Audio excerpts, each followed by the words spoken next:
तर मित्रांनो, माझं नाव गगन आहे. मी मुंबईमध्ये चालीत राहतो. आमच्या घरात मी, आई, बाबा आणि एक मोठा भाव आहे. आईचं वय 46 वर्ष, बाबाचं 50 वर्ष आणि माझ्या मोठ्या बहिणीचं लग्न 4 महिन्यापूर्वीच झाले आहे. तर आम्ही चालीत एका छोट्याशा घरात राहतो. तर बाबा आणि मोठा भाऊ जास्त करून कामामुळे बाहेर असतात. तर पहिले मला कधी आईबद्दल तशी फिलिंग्स नव्हती. पण अचानक असं काही घरात घडलं की त्यामुळे मी आणि माझी आई एवढे जवळ आलो. याच घटनेबद्दल आजची ही कथा आहे. तर आता मी तुम्हाला माझ्या आईबद्दल सांगतो. तिचं वय तर मी तुम्हाला अगोदरच सांगितलेलं आहे. आता मी तिच्याबद्दल सांगतो. ती रंगाने सावली आहे. टिपिकल मराठी बायका असतात ना तशी. तिची हाईट 5 फूट 3 इंच एवढे आहे. तिचं फिगर हे गच्च भरलेल्या शरीराची आहे. ती ड्रेस आणि साडी घालते आणि घरात असताना ती फक्त नाईटीवर असते. तर सांगितल्याप्रमाणे भाऊ आणि बाबा दिवसभर कामामुळे घराबाहेर असायचे. तसं आमच्या घरात वातावरण खूप चांगला होता. आई बाबा दोघे पण आमच्याबरोबर फ्री असायचे. तर एक दिवस मी कॉलेजवरून घरी आलो तेव्हा घरात कोणीही नव्हते. मग मी घरात कोण नसल्याचा फायदा घेऊन ते चित्र बघत बसलो होतो. मी हात मारत असताना अचानक माझी आई घरात आली आणि तिने मला समोरच बघितला. तिला बघून मी खूप घाबरलो आणि लगेच बाथरूममध्ये पळालो आणि मग माझी शॉर्ट्स घालून बाहेर आलो. पण ते उठून दिसत होता. आईने तेव्हा काही बोलली नाही. पण थोड्या वेळाने जेवण झाल्यावर मी बाहेर जात होतो तेव्हा मला बोलली, थांब, तुझ्याशी बोलायचं आहे. मी खूप घाबरलो होतो. मग मी म्हणालो, आई, मी सॉरी बोललो ना तुला. आता परत नाही करणार असं काही. प्लीज बाबांना सांगू नकोस याबाबत. पण उलट आई म्हणाली, अरे वेड्या, असं काही करायचं होता तर दरवाजा आतून बंद करायचा ना. तिचे असे बोलणे मला थोडं आश्चर्य वाटलं. मग आई म्हणाली, मी होते म्हणून ठीक आहे. दुसरं कोणी असता तर किती थू थू झाली असती. मी सॉरी आई, परत नाही होणार माझ्याकडून, असे मी म्हणालो. आई, ठीक आहे, जा आता. यापुढे जरा लक्ष ठेव. मी हो आई म्हणालो. मग आई म्हणाली, म्हणजे यापुढे पण करणार तू असं? रागीत लूक देत मी बोललो, नाही आई, यापुढे असं होणार नाही. थोडं घाबरून आणि स्लो आवाजात बोललो आणि बोललो, मी जरा नाक्यावर जाऊन येतो. मग आई बोलली, जा आणि जरा लवकर घरी ये. मी ठीक आहे असे बोलून बाहेर गेलो. पण माझे मन कुठेच लागत नव्हते.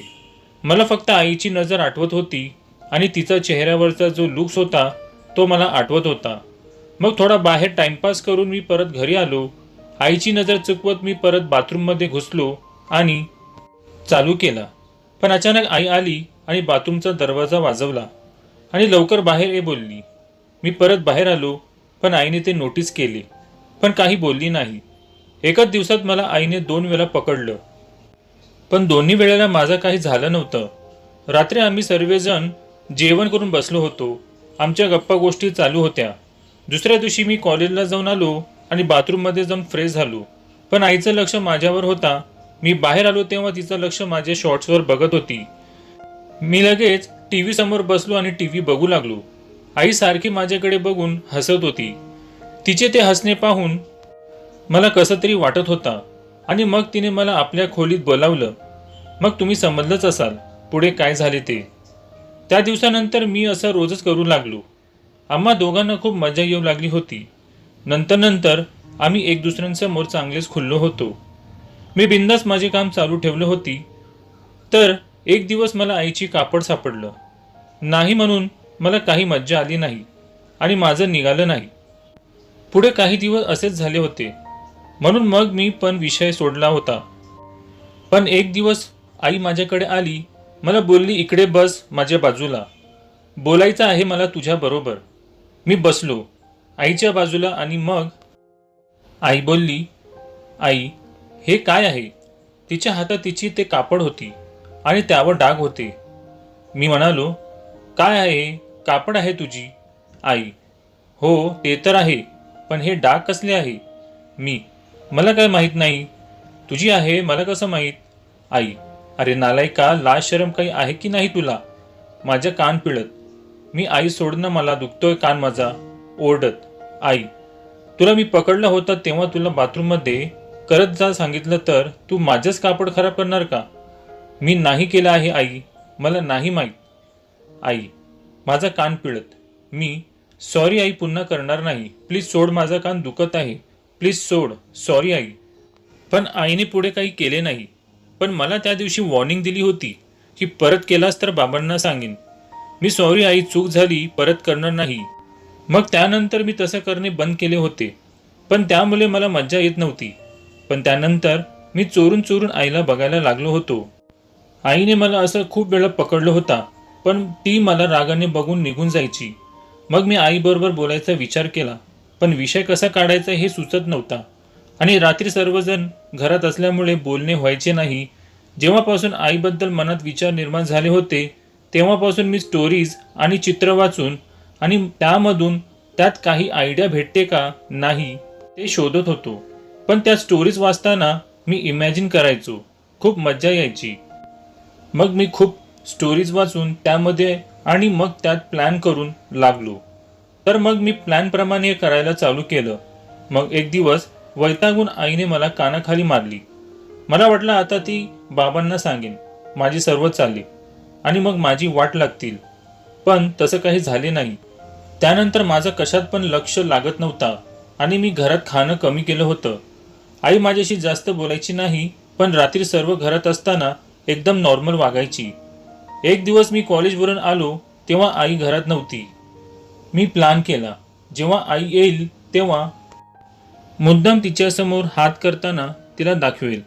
तर मी आई येण्याची वाट बघत होतो. मला आई येताना दिसली. ती सामान घेऊन येत होती. मी दरवाजा बंद केला आणि बाथरूममध्ये जाऊन जोरजोरात ओरडून आईच्या नावाने ओरडायला सुरुवात केली. आईने हे सर्व ऐकले होते आणि मी बाहेर आलो आणि पूर्ण मोकला होतो. आईने मला बघितला तेव्हा तिच्या चेहऱ्यावर राग होता, पण तेव्हा आईने परत एक माझ्या कानाखाली लावून दिली. मला वाटलं आज तर नक्की आई बाबांना सांगणार. मग मी बाहेर पडलो आणि रात्री लेट घरी आलो. ते पण दादाने कॉल केला तेव्हा. मग मी पण जेवण करून झोपी गेलो. काही कांड झाला नाही म्हणजे आईने अजून कोणाला काही सांगितलं नव्हता. मी सकाळी कॉलेजला गेलो पण घाबरून दुपारी घरी आलोच नाही. मग संध्याकाळी आईचा कॉल आला तेव्हा घरी गेलो. आई काही बोलली नाही माझ्याबरोबर. तेव्हा तो दिवस तसाच गेला. दुपारी आईने जेवण दिला. जेवून मी बाहेर निघालो होतो तेव्हा आईने मला थांबवलं. थांब, मला बोलायचं आहे. कुठे जाऊ नकोस. मी ठीक आहे, टीव्ही बघत बसलो. ती काम आटपून आली आणि म्हणाली, किती निर्लज्ज झाला आहेस तू, किती निर्लज्ज झाला आहेस तू. मला वाटलं नव्हतं तू असा निघशील. मी काही बोललो नाही. मान खाली घालून ती काही बोलत आहे ते फक्त ऐकत होतो. मग आई म्हणाली, एवढा नीच असशील मला वाटलं नव्हतं. स्वतःच्या आईबद्दल असे विचार येतात तरी कसे तुझ्या मनात? अरे आई आहे मी तुझी आणि माझ्याच नावाची एवढे बोलून ती थांबली. बोलली, इतकं घाणेरडा पोरगा जन्माला आलास तेही माझ्या पोटी. ती खूप शिव्या देत होती. मी फक्त मान खाली करून ऐकत होतो आणि एक पॉइंटला येऊन ती रडू लागली. तिच्या डोळ्यात पाणी बघून मी तिच्या जवळ गेलो तेव्हा तिने मला लांब ढकललं आणि फक्त शिव्या देऊ लागली. मग मी तिच्या जवळ गेलो आणि तिला मिठी मारली आणि मी पण खोटं खोटं नाटक करत रडू लागलो. मी आईला म्हणालो, सॉरी. किती काही केलं तरी माझ्या डोक्यात आणि मनात सारखे तुझेच विचार येतात. काय करू मी समजत नाही. पण मी खूप कंट्रोल करायचा प्रयत्न करतो पण होत नाही. मग आई म्हणाली, अरे भाडखाऊ, आई आहे आणि माझ्यावरच तुझी वाईट नजर आहे. मी, आई, खोटं नाही बोलत आहे मी. मग आईने मला लांब केले आणि उठत होती. तर मी तिला परत पकडलं आणि तिला बोललो, आई मला तुला सर्व खरं सांगायचं आहे. आज जे होईल ते होईल. मग तुझा निर्णय घे. असे बोलून तिला परत मिठीत घेतलं. मग आई बोलली, सांग तुला काय सांगायचे आहे ते. मी, आई, माहीत नाही आणि कसं मला तुझ्याबद्दल अशा फिलिंग्स येऊ लागल्या माहीत नाही आणि मला तेव्हापासून कंट्रोलच होत नाही. पण आई, खरं सांगू, माझं खूप प्रेम आहे तुझ्यावर. तुला बघितलं नाही की माझ्या अंगावर शहारे येतात. आई, मग मी बोललो, आई, तुझ्यासमोर मला माझ्या वयाच्या मुली पण फिक्या वाटतात. तू खूप मस्त आहेस. तुझ्यासारखी बाई मी आजपर्यंत बघितली नाही. तू जर माझी आई नसती तर नक्की मी लग्न केले असते तुझ्याबरोबर. मग आई बोलली, अरे गगन, तू बोलत आहे ते सर्व चुकीचं आहे. असं नाही होऊ शकत. मला माहीत आहे तुझ्या वयात असं होत असतं, म्हणून मी तुला इतके दिवस सांभाळून घेतले होते. पण परवा जे तू करत होतास, मी तुझी ते शॉर्ट्स पाहिले आणि माझी भावना देखील जागी झाल्या होत्या. मी बघितले ना. आई, आता तू समोर असलीस की असाच उभा होऊन राहतो माझा. मग सांग ना, कसं कंट्रोल करू मी? मग आई बोलली, अरे पण हे सर्व खूप चुकीचं आहे. मग मी बोललो, आई एक सांगू तुला, आजकाल चालत आहे हे सर्व. लोक करतात. खूप लोक असे आई आणि मुलगा आहे जे गुपचूप घरातल्या घरात असं करतात. त्यांच्या घरात कोणालाच कळून देत नाही.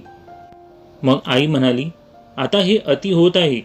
मी तुझी आई आहे हे लक्षात ठेव आणि काही बोलू नकोस. असं काही होणार नाही. आणि यापुढे हा विषय संपला. आता तुला लास्ट वॉर्निंग देते आहे. यापुढे जर परत असं काही डोक्यात विचार आणलास तर मी हे धंदे घरात सर्वांना सांगून टाकीन. मग मी म्हणालो, मग माझी एक इच्छा पूर्ण करशील प्लीज. त्यानंतर मी कधी काहीच मागणार नाही तुझ्याकडे. आई बोलली, ठीक आहे, विचार करून सांगते. तिला या गोष्टीचा खूप राग आला होता. प्रथम ती काही बोलत नव्हती, पण मी कसला ऐकतोय. मी शेवटी तिला परत विचारले, सांग ना आई, काय विचार करतेस तू? काय ठरवलेस? मग आईने हो म्हणाली. तर मित्रांनो, आजची ही कथा इथेच संपते. तर मित्रांनो, तुम्हाला ही कथा कशी वाटली कृपया कमेंट करून सांगा. व्हिडिओ आवडल्यास लाईक करा आणि चॅनलला सबस्क्राईब करा. भेटूया पुढच्या व्हिडिओमध्ये. तोपर्यंत धन्यवाद.